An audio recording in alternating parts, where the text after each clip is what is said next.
Did you know that there is a verse in the Bible so powerful that it can heal the deepest wounds of your soul right now? A verse that Jesus himself uttered and that has transformed millions of lives over 2,000 years. If your heart is broken, if you carry pain from the past, if you feel that something inside you is broken, stay until the end of this video because what you are about to discover can change your life forever.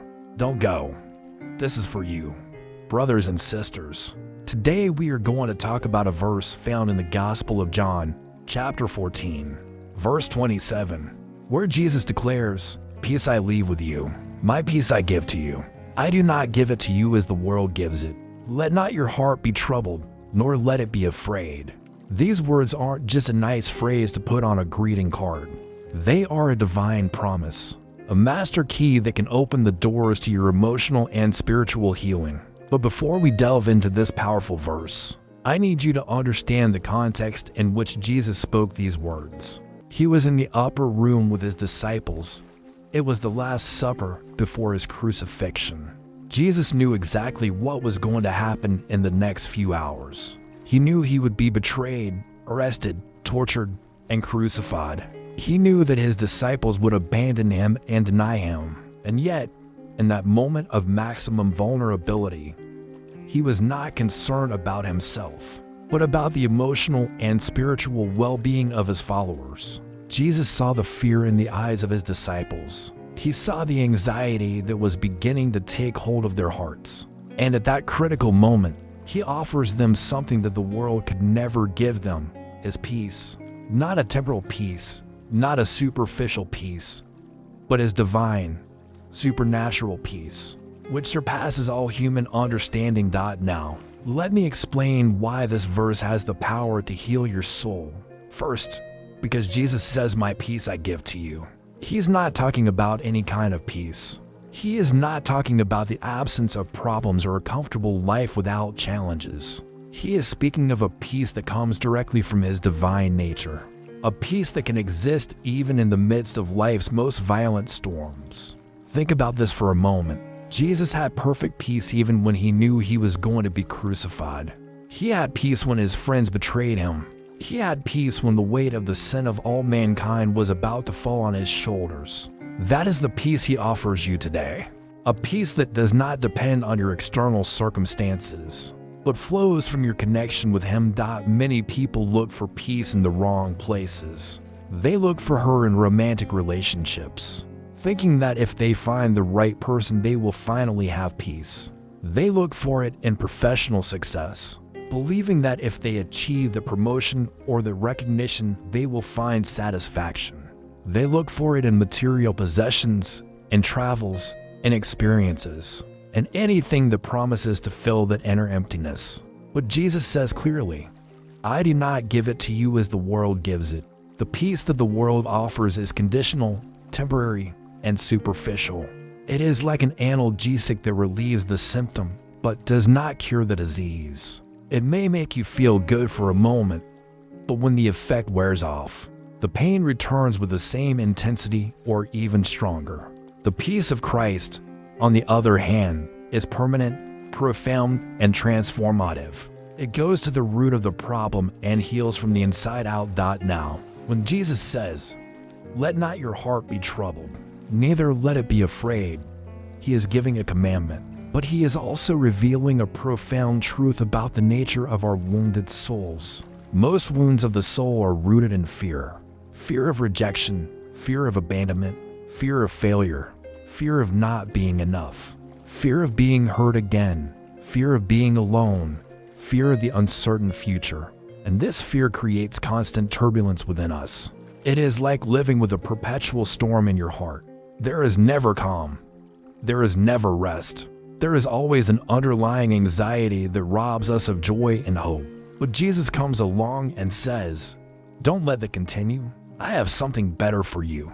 Let me share something powerful with you." The word turb in the original Greek is tereso, which means to agitate, disturb, throw in confusion.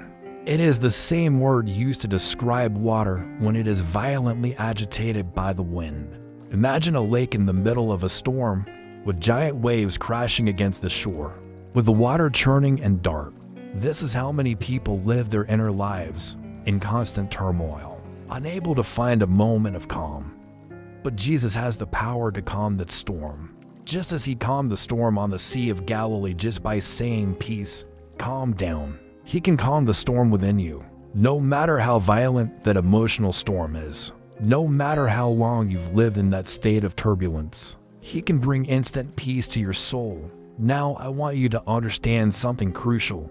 This peace does not mean that you will never have problems or challenges again. Jesus himself told us in John 16:33, "In the world you will have affliction, but be of good cheer. I have overcome the world." The peace of Christ is not the absence of affliction, but the presence of God in the midst of affliction. It's the absolute trust that he's in control, that he's with you, that he is working all things together for your good. Let me give you a practical example of how this verse can heal your soul. Imagine that you carry a wound of rejection. Maybe your parents rejected you when you were a kid. Perhaps an important relationship ended in a painful way. Maybe you experienced bullying or social exclusion. That rejection created a deep wound in your soul that makes you feel that you are not worthy of love, that something is fundamentally wrong with you, that you will always end up being abandoned. That wound has led you to live in constant fear and anxiety in your relationships. You can't fully trust anyone because you're terrified of being hurt again. You build emotional walls to protect yourself, but those same walls keep you isolated and alone. You live in constant turbulence, always waiting for the other shoe to fall, always anticipating the next rejection. But when you receive the peace of Christ, something fundamental changes within you. You begin to understand that your worth does not depend on the acceptance of others, but on the acceptance of God. You begin to understand that even if people fail you, God will never fail you. You begin to experience unconditional love that is not based on your performance or your appearance, but simply on the fact that you were their beloved child. This revelation brings a deep peace that begins to heal the wound of rejection at the root. You no longer need the constant approval of others to feel valuable. You no longer live in fear of abandonment because you know that there is someone who promised never to leave you or forsake you. The inner turbulence begins to subside, and in its place arises a serenity that transforms the whole way you relate to the world. And this applies to any wound you're carrying. Wounds of abuse, of betrayal, of loss, of failure, of guilt, of shame. The peace of Christ has the power to penetrate the darkest and most painful places of your soul and bring light, healing, and restoration. But here's the crucial question. How do you receive this peace? How do you make this verse become real in your life and not just nice words on a page? Let me give you practical and powerful steps that you can apply immediately. First, you must come to Jesus with your pain. You cannot receive his peace if you do not recognize that you need it. Many people try to manage their wounds on their own, denying them, minimizing them, or burying them under layers of distraction and activity. But unhealed wounds don't go away. They just become infected and more toxic over time. You have to have the courage to say, "Jesus, I'm hurt. I'm tired of carrying this pain. I need your peace." Second, you must meditate on this verse constantly. It's not enough to read it once and expect everything to magically change. Renewing your mind is a process that requires repetition and intentional focus. Write this verse on cards and place them where you see them every day. Repeat it out loud every morning when you wake up and every night before bed. When you feel anxiety and fear begin to rise in your heart, immediately declare, "The peace of Christ is upon me.